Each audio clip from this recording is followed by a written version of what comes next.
ভ্ৰাম্যমান থিয়েটাৰৰ বিভিন্ন দিশক লৈ প্ৰকাশ পোৱা ভ্ৰাম্যমান থিয়েটাৰ শীৰ্ষক গ্ৰন্থখন আজি উন্মোচন কৰা হয়।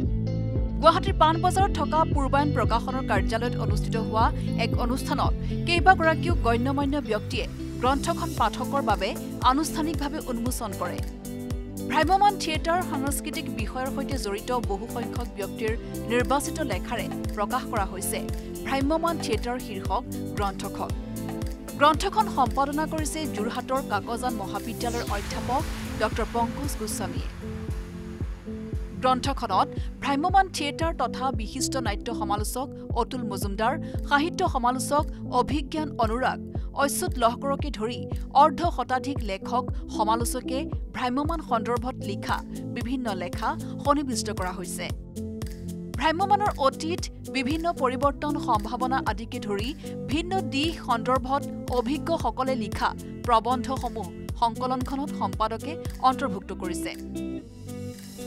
আজিৰ গ্ৰন্থ উন্মোচনী অনুষ্ঠানটোত বিশিষ্ট নাট্য সমালোচক অতুল মজুমদাৰ, জ্যেষ্ঠ সাংবাদিক তথা দৈনিক জনমভূমি কাকতৰ কাৰ্যবাহী সম্পাদক সঞ্জীৱ কুমাৰ ফুকন, বিশিষ্ট ঔপন্যাসিক সাংবাদিক জিতুমণি বৰা, বিশিষ্ট সাহিত্য সমালোচক অভিজ্ঞান অনুৰাগ, কাকজান মহাবিদ্যালয়ৰ উপাধ্যক্ষ ডক্টৰ ক্ষীৰোদ শইকীয়াই অনুষ্ঠানত বিশিষ্ট অতিথিৰূপে অংশগ্ৰহণ কৰে। ভ্ৰাম্যমান থিয়েটাৰ কেৱল ভাৰততে নহয়, সমগ্ৰ বিশ্বৰ ভিতৰতে অন্যান্য পৌৰাণিক, বুৰঞ্জীমূলক আৰু অনুবাদ নাটকেৰে আৰম্ভ হোৱা অসমৰ ভ্ৰাম্যমান থিয়েটাৰে বয়সৰ হিচাপত ইতিমধ্যে ৬টা দশককাল অতিক্ৰম কৰিলে। এই ভ্ৰাম্যমান থিয়েটাৰৰ সুদীৰ্ঘ পৰিক্ৰমা আৰু ইয়াৰ গতিধাৰাৰ বিষয়ে ভ্ৰাম্যমানক বিষয় হিচাপে লৈ সম্পৰীক্ষাৰে ভ্ৰাম্যমান থিয়েটাৰ নতুন আৰু পৰিৱৰ্তিত সংকলন শীৰ্ষক এই গ্ৰন্থখনি প্ৰকাশ কৰি উলিওৱা হৈছে আৰু এই গ্ৰন্থখনি প্ৰকাশ কৰিছে গুৱাহাটীৰ এক আভিজাত্য প্ৰকাশন পূৰ্বায়ন প্ৰকাশনে।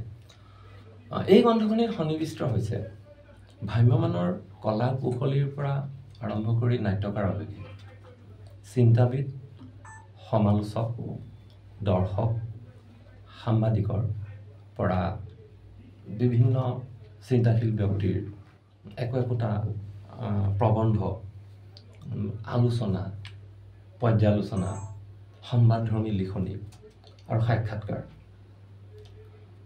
ইয়াত বহুকেইগৰাকী নাট্য সমালোচক, নাট্যকাৰ, অভিনেতা, অভিনেত্ৰী আৰু দৰ্শকে লেখা প্ৰেৰণ কৰিছে।